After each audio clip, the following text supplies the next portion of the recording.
আমার সহকর্মীদের বলছিলাম একটা হাউস অফ হরর বানানোর জন্য, দেখার জন্য সেখানে দৃশ্যগুলো কিভাবে হয়েছে সেগুলো ধারণ করার জন্য। তো পরে ভাবলাম এটা তো হাউস অফ হরর না, এটা তো কান্ট্রি অফ হরর। এটা তো এক জায়গার বিষয় না, সারা দেশ জুড়ে যে হরর সৃষ্টি হয়েছে এটা মনে জাগে। বন্ধু ফখরুল ইসলাম, মির্জা ফখরুল ইসলাম সাহেব বলেছেন যে আয়নাঘরের সঙ্গে দেখা করে এসছেন, তাদের সঙ্গে যখন দেখা হয়, কথা হয়, তাদের খবর পড়ি পত্রিকাতে, মানুষ কিভাবে এরকম নির্মম হতে পারে মাথায় আসে না। আমরা যে হাউস অফ হরর বলছি, এই আয়নাঘরের প্রতিটি ঘর যদি আমরা সবাইকে দেখাতে পারতাম, জাতি বুঝতে পারত 16 বছর ধরে কি কাণ্ডটা হয়েছে। এবং কারো এমন নেই যে তার কোনো পরিচিত এই হররের শিকার হয়নি। হাউস অফ হরর করতে হলে আমাদেরকে জায়গায় জায়গায় ছোট ছোট ঘরগুলো, যেখানে মানুষকে বছরের পর বছর নির্মমভাবে অত্যাচার করেছে, যেখানে ইলেকট্রিক চেয়ার রেখেছে, যেগুলো তো আমাদের সবার দেখারও সুযোগ হয়নি।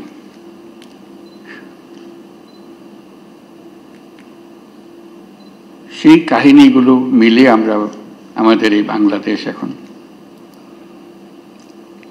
আমাদের সার্বিক প্রচেষ্টা, এটার থেকে যদি আমরা শিক্ষা পাই, যে দেশটা আমরা গড়তে চাই, এটা মুখের ভাষার একতা না, যেটা বললাম বলে গেলাম ওরকম না, গভীরভাবে যেখানে আসবে, আমাদের তরুণরা শিখে আসবে, এই দেশ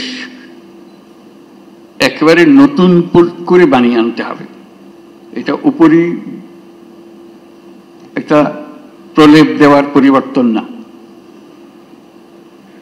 গভীরতম ভাবে পরিবর্তন। সে গভীরতম পরিবর্তন যদি না করি, দেশ স্বৈরাচারের বিরুদ্ধে আজকে আমরা কথা বলছি, আবার ঘুরে ফিরে এসে চলে আসবে, এক ভঙ্গিতে না এক ভঙ্গিতে চলে আসবে। যতই আমরা আইন কানুন সামাল দিই, যতই সংস্কার করি, যে সংস্কার আমাদের দরকার সেই সংস্কার আরো গভীরের সংস্কার। এই সংস্কার গুরুত্বপূর্ণ, আমি অস্বীকার করছি না, অত্যন্ত গুরুত্বপূর্ণ। কিন্তু আমার আবেদন হচ্ছে, আমাদের জাতির ভেতরে এমন কিছু রয়ে গেছে যেটা যত শাস্তি দিই, যত কিছু দিই, ওটা বোধহয়, ওটার বীজ বোধহয় আমাদের মধ্যে থেকে যাবে। এই বীজ থেকে আমরা কিভাবে মুক্তি পাই, এটি আজকের জানার বিষয়, আমাদের চ্যালেঞ্জের বিষয়। এটা কয়েকটা কাগজের সংস্কার না, এটা মনের গভীরতর জায়গার সংস্কার। মানুষ হিসেবে আমাদেরকে নিজেদের কাছে পরিচিত করা, যে আমরা মানুষ বলতে আমরা নিজেদের কি বুঝাই সেটা করা। আজকের এই জুলাইয়ের যে শিক্ষা, সেই শিক্ষাটা হবে আমরা সেভাবে নিজের থেকে আবার, এটা আমাদের ভেতরে আছে, আমাদের যে নাই তা না, কিন্তু এটা গভীরে ঢুকে গেছে, এটার থেকে বের করতে পারতেছে না। আমরা যেন সেটাকে আবার নতুনভাবে আমাদেরকে আবিষ্কার করতে পারি, তাহলে জাতি হিসেবে আমরা পুনর্জন্ম লাভ করব। জুলাই আমাদের পুনর্জন্মের মাস। এটা শুধু স্বৈরাচারী মুক্তির বাস না, কতগুলো আঙ্গিক বিষয়, কতগুলো প্রলেপ বিষয়, এটা দিয়ে আমরা মনে করি যে আমরা কাজ করে ফেলেছি। সেখান থেকে যদি আমরা বিদায় করে মনে করি যে কাজ হয়ে গেছে, তাহলে আমরা বড় ভুল কাজ করলাম। আমাদের আগামীতে এখনো সুযোগ আছে। জুলাইয়ের শিক্ষা এখনো আমাদের কাছে তাজা আছে। মাঝে মাঝে ভয় হয় এই শিক্ষা ক্ষয়ে যাবে, ভুলে যাব, আবার অতীতের মতো ভাষা রপ্ত হয়ে যাবে, আবার সেই ভাষা ব্যবহার করব, আবার সেই ব্যাখ্যা ব্যবহার করব। সেই দিকে যাতে আমাদের যেতে না হয় আর কোনোদিন, এই পথ একেবারে বন্ধ করে দেওয়া।